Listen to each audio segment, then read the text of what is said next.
The Google AI engineer believes that the Lambda 1 language, natural language system achieved sentience. I don't know if you paid attention to that. I didn't. You didn't. No. But the general question is, do you think a chatbot, do you think a robot could be conscious?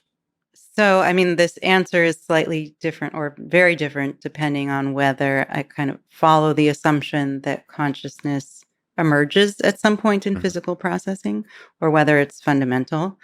Since I just have chosen to stay on the fundamental channel, um, I mean, then it's kind of a silly answer because if consciousness is fundamental in the way I currently think about it, the only way I imagine it working, um, every physical thing we perceive is a representation of a conscious experience. So, I mean, yes, it's true of everything in the world. However, I would say if that's the case,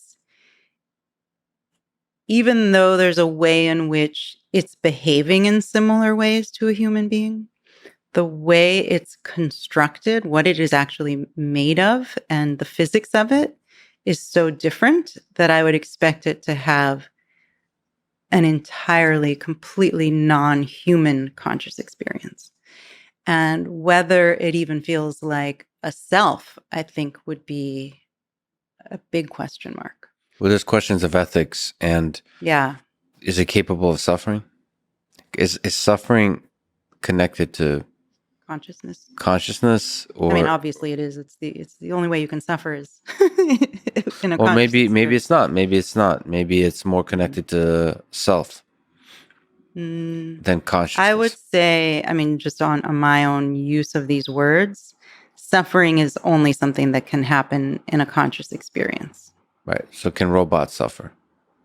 If they have anything that has a conscious experience can experience suffering. Yes. But do plants suffer in the same?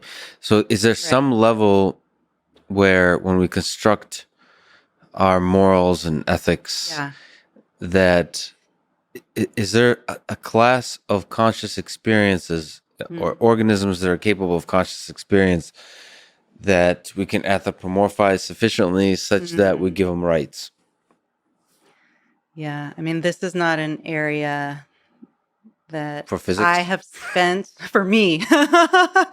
I have not spent a lot of time thinking about this. Most people expect that I have. It's interesting. These types of questions are much less interesting to me than the other questions. And I think it's because I'm interested in the physics of things. Sure. I'm somewhat interested. I'm definitely interested in ethical questions for human beings. But I have spent very little time thinking about the implications for other types of intelligence. I will say that I think the capacity for suffering of a conscious system goes up with memory and with a sense of self.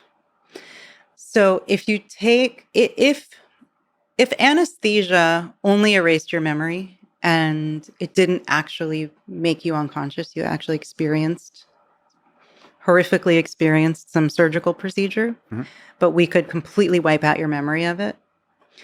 As nightmarish as that scenario is, and I'm not suggesting we should ever do this, I would say if our only option were to erase your memory of it, that would be the more ethical thing to do than to have you maintain that memory, because the suffering is then carried across a longer distance through time. That's presuming that suffering is unethical. Well, isn't that what ethics is all about? It's about suffering. I mean, I think to me, ethics is all about suffering and well-being. And I don't know what ethics is without that. There's different measures of suffering. So having one traumatic event may if you erase that one traumatic event, that potentially might have negative on net consequences for the growth of a human. So then it's a different question, but I would say that memory increases suffering globally. So that if any moment of suffering only existed for itself in the present moment, that is a lesser kind of suffering than a suffering that is drawn out over time through memory. So hard to think about. And Yeah. so, yeah, I mean, in terms of AI, if they're conscious and there's a sense of self and memory, which I actually think you need memory to have a sense of self. Actually, sorry, I take that back. I actually think you can have a really primitive sense of self without memory. But an AI that is conscious, that has memory and a sense of self, yeah, that's capable of suffering. Absolutely. Well, one of the things, because you said you haven't really looked into this area, because there's so many interesting things to look into, and you're really focused on the physics side. To me, the neuroscience experiments that you mentioned, where there's a difference between the timing of things that kind of reveal there's something here. Yeah. To me, working with robots, I have living robots that are moving around my home in Austin.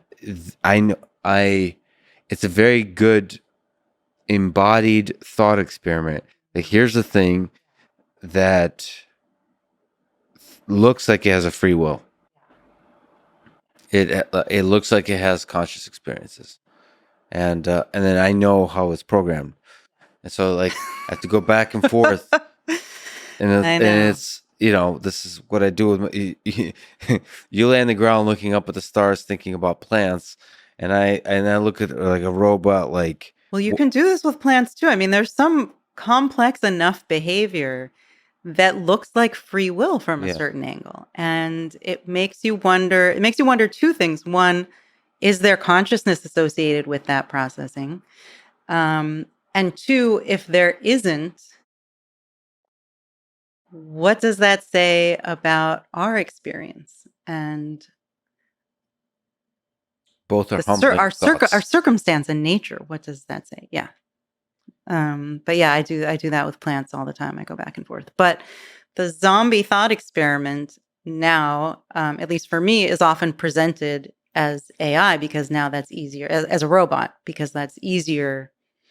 I don't know if it's just because it's in pop culture now in the form of films and television shows, but it's easier to get to that point of contemplation, I think, by imagining a robot.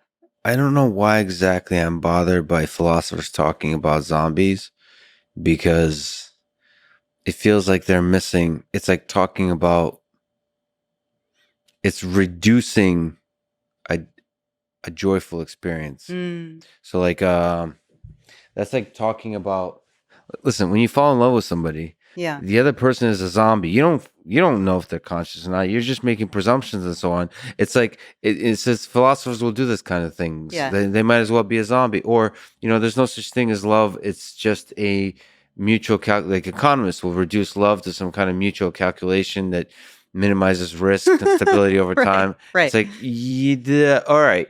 What I want to do with each of those people is I want to find every one of those philosophers that talk about zombies and eventually give them one of those robots and watch them fall in love, and then see how their understanding of how humbled they are by how little we understand. That's the point of the zombie experiment. I mean, the zombie thought experiment. That, I mean, I can't speak for empathy any of for them. zombies. Is that the thought? Is that No, the point? so for me, I mean, I don't like spending much time on it. I think it has limited use for sure, and I understand your annoyance with it. But for me, what's so useful about it is it gets you to ask the same questions you're asking when you're looking at robots. If you just run the experiment and you say, okay, I'm sitting here with Lex. What if I try to trick myself? What's different about the world if someone tells me actually he's a robot? Is essentially what the zombie experiment is. He's over there. He has no conscious experience. He's acting always he is, but there's no experience there. So it gets you to ask some interesting questions. One is, okay, when it seems impossible, I just think, no, that makes no sense. I can't even imagine that. Okay, what do I think consciousness is responsible for? What is consciousness doing in that in that human over there that is Lex, that I can't fathom all of your behavior and everything that you're doing and about without consciousness. So it gets you to ask this question. And these are the questions I begin my book with. What is consciousness doing? It gets you to ask that question in a deeper way. And then I kind of found this alternate. I don't know if other people have done this, but I found this alternate use for it, which is even more useful to me, which is I'm able to do it sometimes. I'm able to just sit with someone and get my imagination going and imagine there really is no conscious experience there in that person. And what happened for me the first few times I was able to do this is it reminded me exactly of how I feel when I look at complex plant behavior and other behaviors in nature where I assume there's no conscious experience.